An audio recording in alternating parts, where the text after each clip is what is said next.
उत्तराखंड में धामी सरकार के 2 साल पूरे होने पर भव्य आयोजन की तैयारी। भाजपा प्रदेश प्रवक्ता बोले 23 मार्च को आयोजित किए जाएंगे कई कार्यक्रम।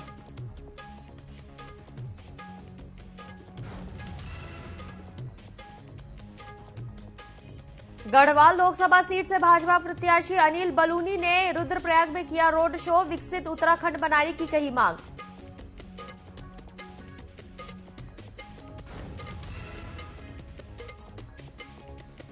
उधम सिंह नगर में अल्पसंख्यक समाज के युवाओं ने थामा भाजपा का दमन। वरिष्ठ भाजपा नेताओं ने दिलाई सदस्यता।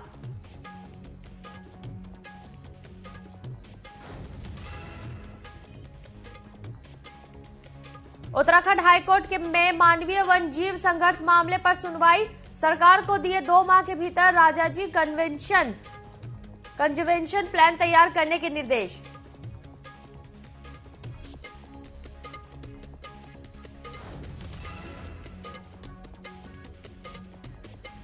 लक्सर पुलिस ने पकड़ी अवैध स्मैक की खेप। आरोपी के कब्जे से 6.5 लाख की स्मैक जब्त।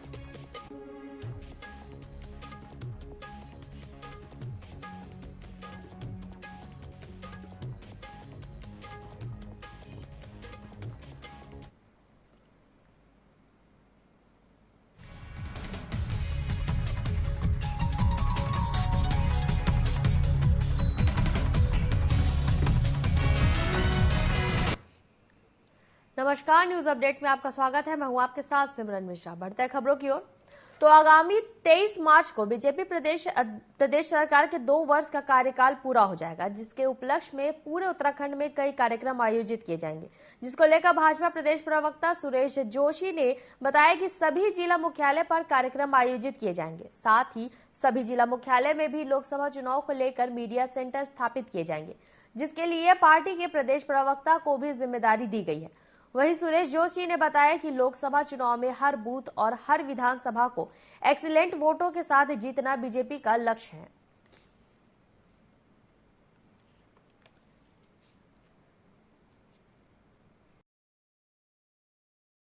प्रदेश के प्रवक्ता हैं, उनके भी कार्यक्रम हम लोगों ने तय किए हैं। अभी व्हाट्सएप के द्वारा, सोशल मीडिया के द्वारा, और हार्ड कॉपी भी उसके हम शाम तक आपको उपलब्ध करा देंगे। कहाँ पर किस किस दिन हमारे सम्मानित प्रवक्ताओं की और जो हमारे प्रदेश के वरिष्ठ नेता हैं उनकी प्रेस कॉन्फ्रेंसेज होंगी। मूल रूप से इस चुनाव में केंद्र सरकार की योजनाओं का और प्रदेश सरकार की योजनाओं का जो बड़े काम हम लोगों ने किए हैं वो हमारे फोकस रहे।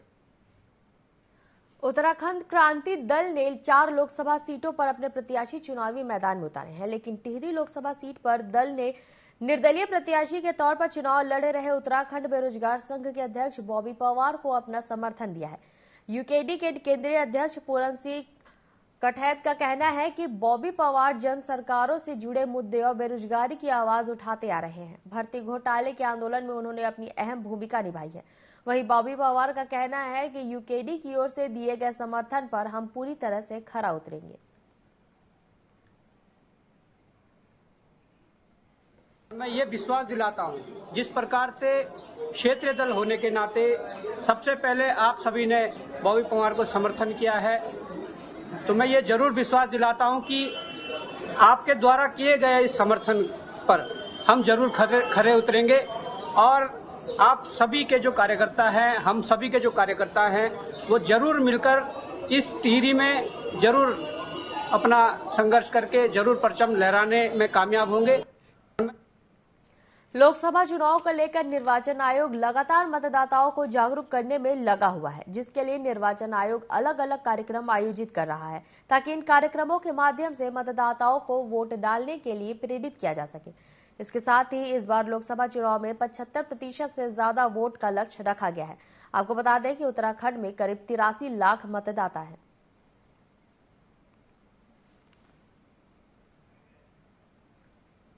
तेरह फरवरी से प्रतिदिन का एक कैलेंडर भी तैयार किया गया है, जिसमें प्रतिदिन सभी जनपदों में समान गतिविधियां टेकअप करके मतदाताओं तक पहुंचा जा रहा है।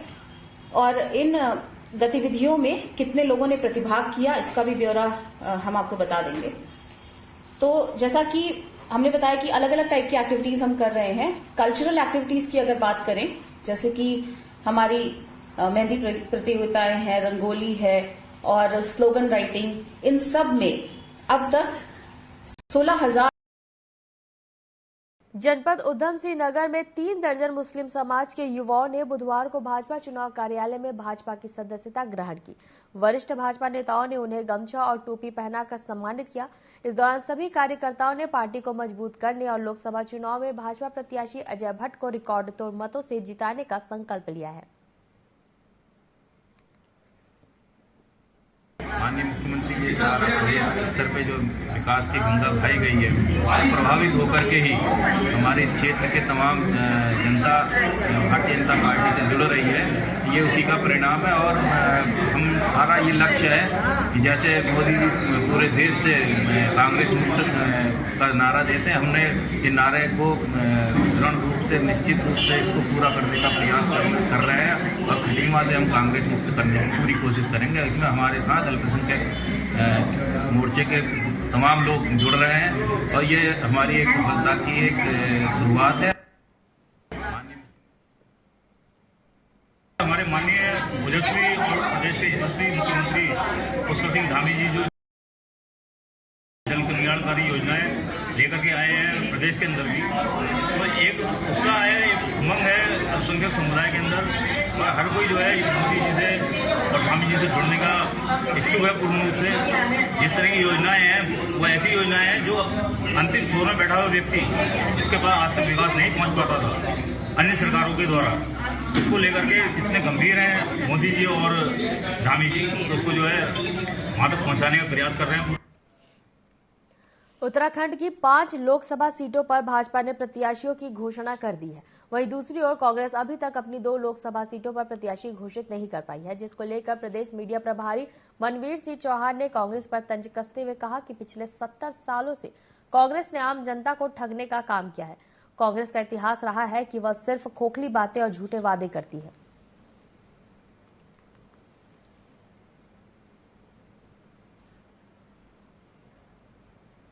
आदरणीय मुख्यमंत्री पुष्कर सिंह धामी जी की सरकार हो, हमारी सरकार के द्वारा महिलाओं के उत्थान के लिए, उनके विकास के लिए, उनके जीवन स्तर में सुधार के लिए अनेकों योजनाएं संचालित हो रही हैं।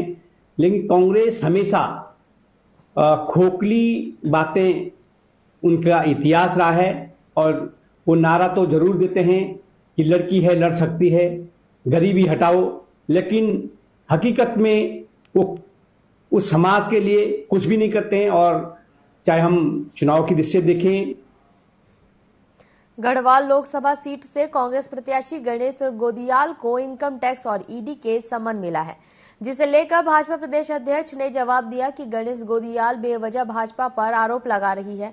आगे भाजपा प्रदेश अध्यक्ष ने कहा कि इनकम टैक्स ने अगर उनको कोई नोटिस दिया है तो बिना जांच परख के नहीं दिया होगा। वह अगर साफ सुथरे हैं तो उनके नोटिस का जवाब दे।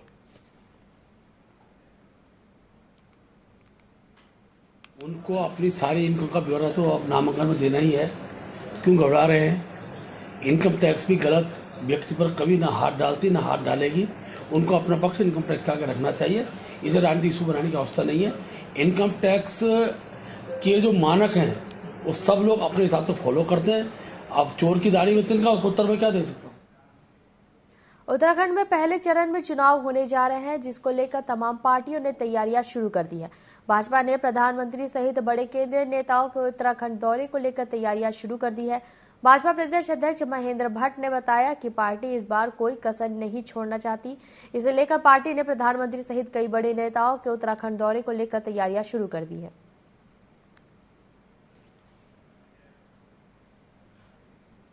माननीय प्रधानमंत्री जी हैं, गृह मंत्री जी हैं, रक्षा मंत्री जी हैं, योगी जी हैं, स्मृति ईरानी जी, अनेकों नाम हैं जो हमने केंद्र को भेजे हैं।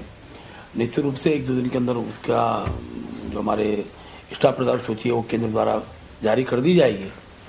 और फिर हमने कार्यक्रम रचना भी सोच ली है। हमने लोकसभा स्तर पर कहाँ किस नेता की सभा होनी है उसके हमने कार्यक्रम तय कर दिए हैं, स्थान तय कर दिए हैं।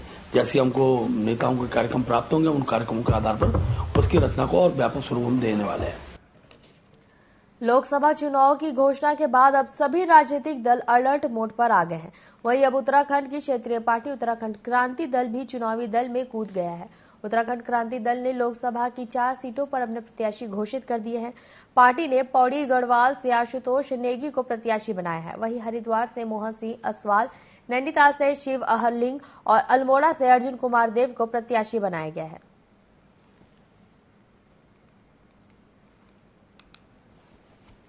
उत्तराखंड क्रांति दल के आंदोलन से ही उत्तराखंड राज्य बना है और बिल्कुल हम बहुत जोरदार ढंग से लड़ेंगे और बिल्कुल हम 4 सीटों पे विजय हासिल करेंगे। गांव में, पहाड़ के ऊंचे प्लेन्स के गांव, ये वहाँ 21वीं सदी की शिक्षा मत दो, 21वीं सदी का स्वास्थ्य सेवाएं मत दो और वहाँ के बच्चों को रोजगार मत दो। तो धीरे धीरे वो रोजगार की तलाश में नीचे आएंगे और पहाड़ धीरे धीरे खाली हो रहे और ये हालात आ गए कि 100 नाली वाला 100 गज में यहाँ उतर गया है।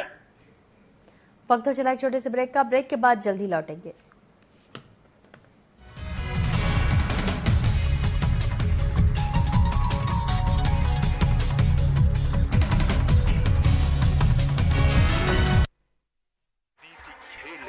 शह और मात का, घात और प्रतिघात का। राजनीति के खेल में कौन है राजा, कौन है प्यादा, कहाँ टूटी है संयम की मर्यादा। जनता में कौन लोकप्रिय है ज्यादा, बताएंगे सच पूरा कभी नहीं आधा। अपने दर्शकों से हमारा है ये वादा। टीवी 24।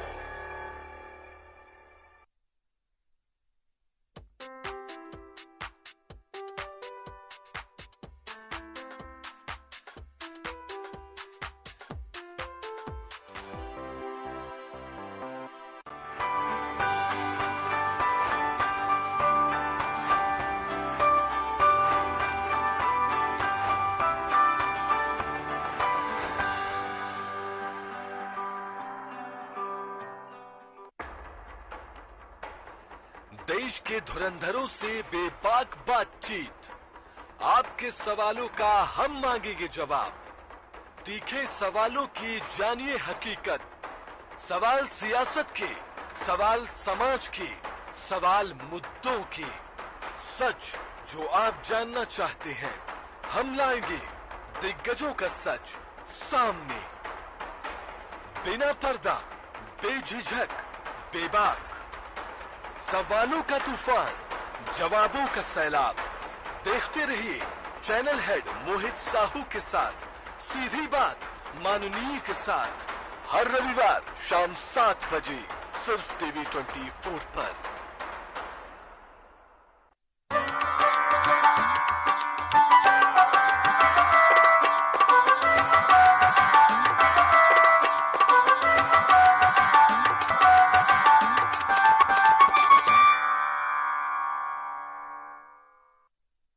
राजनीति खेल है शह और मात का, घात और प्रतिघात का।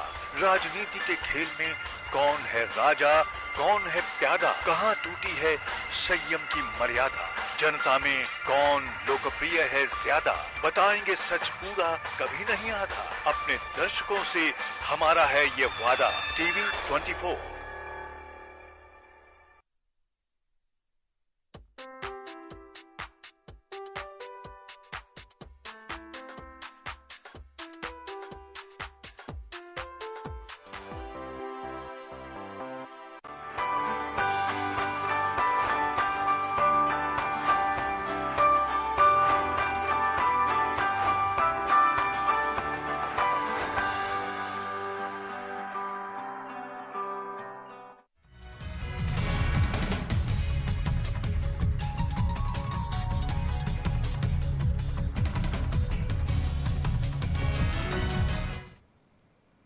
ब्रेक के बाद आपका स्वागत है। बढ़ते हैं खबरों की ओर।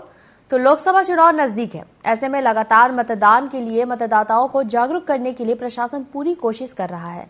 इसी कड़ी में हरिद्वार एसडीओ ने रोशनाबाद विकास भवन सभागार में शिविप कार्यक्रम के तहत मतदान की प्रगति लोगों को जागरूक करने के लिए प्रेस वार्ता का आयोजन किया। एसडीओ ने जानकारी देते हुए बताया कि स्वीप एक कार्यक्रम है जिसके माध्यम से वोटर को रजिस्ट्रेशन के लिए प्रेरित किया जाता है और अधिक से अधिक संख्या में उनको वोट डालने के लिए भी प्रेरित किया जाता है। आंदोलन से ही उत्तराखंड राज्य बना है और बिल्कुल हम बहुत जोरदार ढंग से लड़ेंगे और बिल्कुल हम चारों सीटों पे विजय हासिल करेंगे। और जो इस समय मुख्य बिंदु जो अभी भी पहले मैंने बात करी थी कि पहाड़ों में एक पॉलिसी कर दी इन्होंने, गांव में पहाड़ के हो चाहे प्लेन्स के हो गांव, ये वहाँ 21वीं सदी की शिक्षा मत दो, 21वीं सदी का स्वास्थ्य सेवाएं मत दो और वहाँ के बच्चों को रोजगार मत दो। उत्तराखंड लोक निर्माण विभाग के सचिव डॉक्टर पंकज कुमार पांडे बुधवार को बद्रीनाथ धाम पहुंचे। यहां उन्होंने मास्टर प्लान के अंतर्गत संचालित पुनर्निर्माण कार्यों और बद्रीनाथ राष्ट्रीय राजमार्ग पर संचालित निर्माण कार्यों का स्थलीय निरीक्षण किया। निरीक्षण के दौरान सचिव ने कार्यदायी संस्थाओं को निर्देशित किया कि निर्माण कार्यों को शीघ्र शुरू कराया जाए। इसी दौरान उन्होंने शेष नेत्र और बद्री झील, अराइवल प्लाजा, अंतर्राष्ट्रीय बस अड्डा, रिवर फ्रंट डेवलपमेंट कार्यों को पूरी जानकारी ली।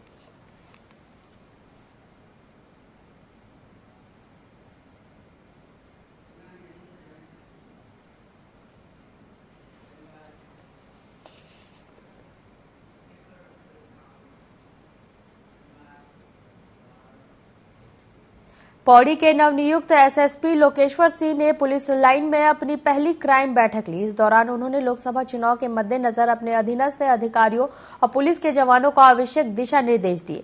उन्होंने बताया कि पुलिस की पहली प्राथमिकता चुनाव को शांतिपूर्ण और निष्पक्ष संपन्न कराने की रहेगी।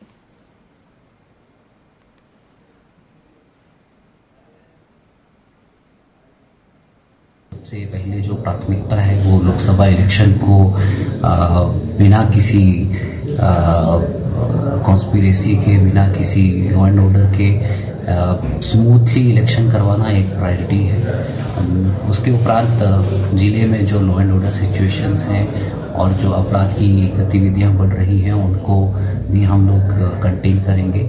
साथ ही साथ चूंकि पहाड़ों में नशे की प्रवृत्ति बढ़ रही है तो नशे को कैसे हम लोग रेस्ट्रिक्ट कर सकते हैं, कैसे युवाओं को प्रेरित करते हुए उनको नशे से हम लोग उजागर कर सकते हैं, उसके ऊपर भी हमारा फोकस रहेगा। टिहरी पुलिस आदर्श आचार संहिता लागू होते ही लगातार सघन चेकिंग अभियान बॉर्डर एरिया में चला रही है। इसी कड़ी में देवप्रयाग की पुलिस ने पौड़ी तिराहे पर चेकिंग के दौरान 1 किलो 5 ग्राम अवैध चरस के साथ एक अभियुक्त को गिरफ्तार किया, जिसकी कीमत 2,05,000 आकी गई है। इसके साथ ही पुलिस ने अलग अलग मामले में अवैध शराब के साथ 4 लोगों को गिरफ्तार किया है। पूरे जनपद में हमारे 6 विधानसभा हैं, तो प्रत्येक विधानसभा में 3 FST हैं। ये प्रेस कॉन्फ्रेंस में आपको पहले बताया गया है। हर एक विधानसभा में एट ए टाइम काम करती है। वैसे 18 हैं total. 3 SST। FST means flying squad team, SST means static surveillance team. ठीक है, इसमें एग्जीक्यूटिव कार्यपालक मजिस्ट्रेट नियुक्त किए गए हैं। साथ में पुलिस इलेक्शन के मद्देनजर अपने ट्रेनिंग चेकिंग को अपना रखे हैं। इसके अतिरिक्त 3 और मामले हुए हैं जो कि एक्साइज के हुए हैं। जैसे थाना कीर्तिनगर में 8 पेटी लेकर पकड़ी गई है, जिसमें 2 पेटी उसकी देखी थी। ऐसी हिंडोला खाल में कच्ची शराब पकड़ी गई है और खतीपुर में कच्ची शराब पकड़ी गई है और हिंडोला खाल में कुछ शराब वैसे पकड़ी है थाना स्तर से। लक्सर पुलिस देवभूमि उत्तराखंड को ड्रग्स फ्री बनाने में भूमिका निभा रही है। लगातार नशा कारोबारियों पर लगाम कशी जारी है। इसी कड़ी में लक्सर पुलिस ने अवैध स्मैक की एक बड़ी खेप ले जा रहे आरोपी को गिरफ्तार किया है। आरोपी बरेली से स्मैक ले जा रहा था। आरोपी के पास से लगभग 22.05 ग्राम अवैध स्मैक जब्त किया गया है।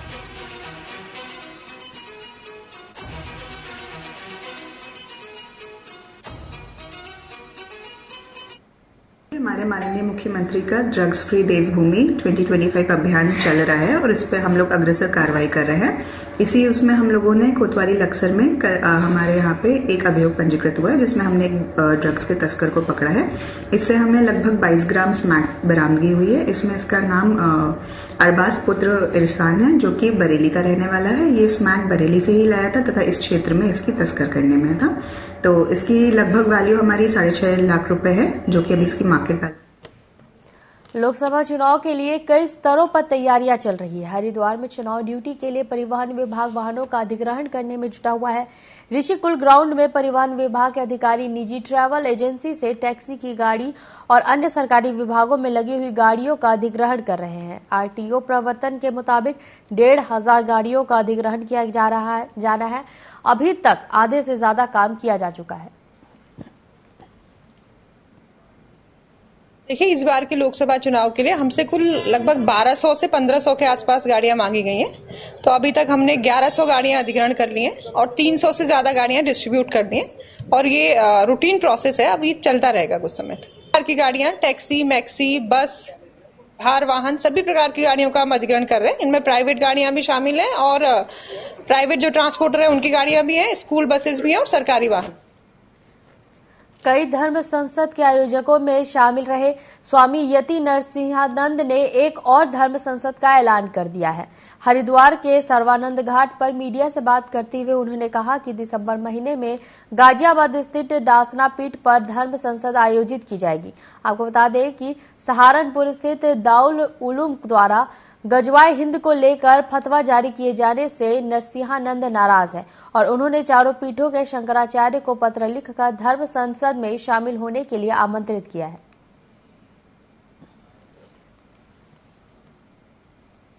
गजवाए हिंद का अर्थ है मोहम्मद के आदेश पर होने वाली वो इस्लामिक लड़ाई जिसमें वो सारे काफिर और मुशरिकों को मार देते हैं, उनकी औरतों को बलात्कार करके आपस में बांट लेते हैं, उनके सारे मठ मंदिरों को तोड़ देते हैं, उनकी संपत्ति को छीन लेते हैं। ये गजवा है। तो गजवा हिंद का मतलब है हिंदुस्तान में वो ये सारे काम करेंगे। तो हम लोगों को भी जीने का अधिकार है, हमें भी अपने मठ मंदिरों को बचाने का अधिकार है, अपनी बेटियों को, अपनी औरतों को बचाने का अधिकार है। इसी के लिए हम ये वैचारिक विश्व धर्म संसद कर रहे हैं। देहरादून नगर निगम इन दिनों प्रॉपर्टी राजस्व वसूली को लेकर एक बड़ा अभियान चला रहा है। नगर निगम ने इस साल 60 करोड़ राजस्व वसूली का लक्ष्य रखा है, जिसमें 50 करोड़ वसूलना बाकी रह गया है। इसी कड़ी में इसमें कई बड़े बकायदादार भी शामिल हैं। दरअसल प्रॉपर्टी टैक्स का सालाना भुगतान करना होता है, जिसके भुगतान में देरी होने पर देय राशि पर ब्याज के रूप में जुर्माना लगाए जाने की तैयारी है। ये कूड़ेदान निगम ने अभी नहीं बनाए, ये पिछले कुछ वर्ष से गतिमान थे। टोटल 123 ऐसी लोकेशंस थी हमारी। उन 123 में से लगभग 110 लोकेशंस के कूड़ेदान हमने रिमूव कर दिए।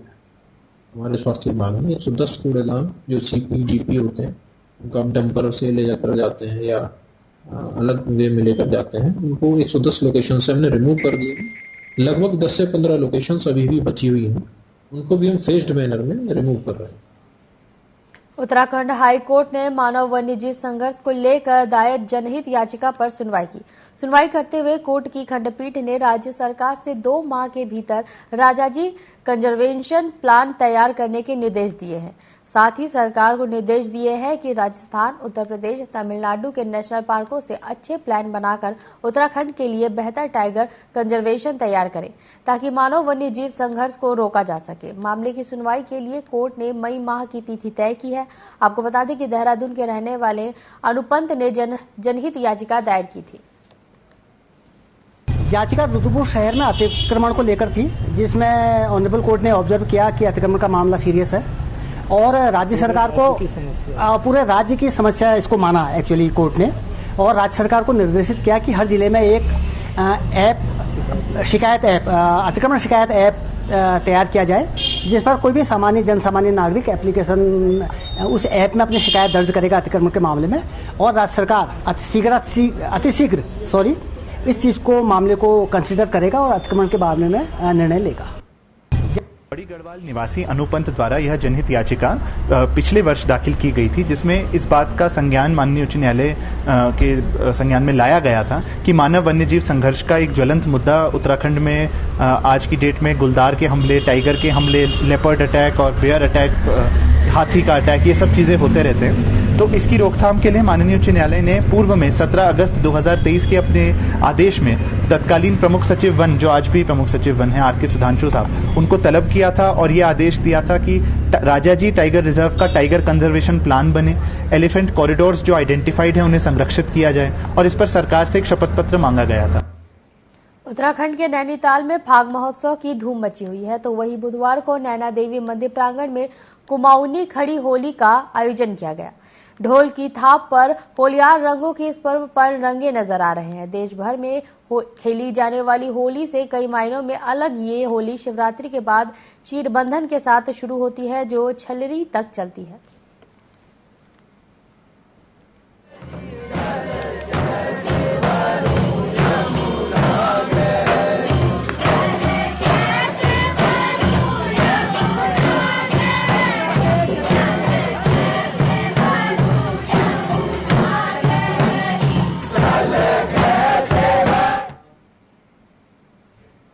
न्यूज अपडेट में फिलहाल के लिए इतना ही। बने रहिए TV24 के साथ। नमस्कार।